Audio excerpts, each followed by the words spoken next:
I'm not going anywhere with you. I don't even know you. Got a better offer? Well, no, but you could be a serial killer. I'm not a serial killer. That's exactly what a serial killer would say.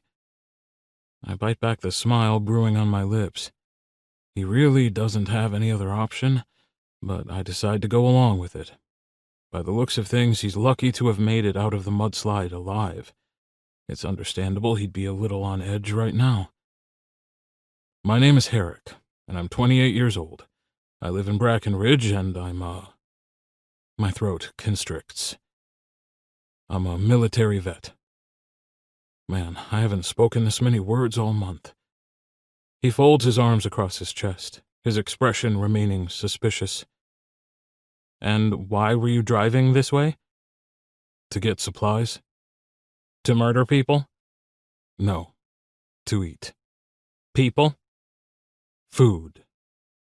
He rubs his chin like he's seriously thinking about it. Geez, I know I don't exactly give off welcoming committee vibes, but am I that much of an ogre that this guy is seriously weighing up whether or not I murder people? Or eat them? Maybe I am. I moved back to the mountains after my third tour. I needed to get away from people, to try to move on and live a simple life, to forget all the things I saw while serving. Like my best friend bleeding out in my arms. I'm Eddie. The words jolt me out of my head. Nice to meet you, Eddie. That name. Yeah, you too, Harrick. Come on, let's go before we both catch a cold.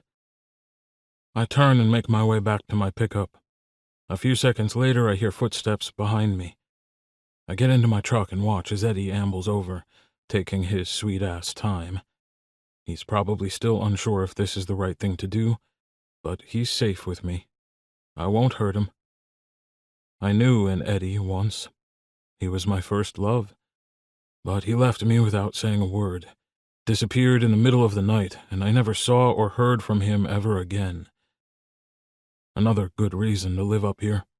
The only two men I've ever cared about, aside from my brothers, my best friend and my first love, have both left me. People only bring pain. Living alone is a much better option. Yeah, it's lonely, but it beats getting hurt. Eddie reaches the passenger side door. He takes a deep breath before opening it and climbing into the cabin. I fumble around in the back seat to find a towel. Here. Thanks. He takes it from me and smiles, then starts drying off his hair. He looks nothing like my Eddie. This Eddie has got sandy blonde hair, blue eyes that sparkle like the ocean, and thanks to the white t-shirt that's gone translucent in the rain, I can see he's got a smooth, lean body. Not a piercing insight. Unlike my Eddie, he was pierced all over. I wonder what brings this Eddie to these parts.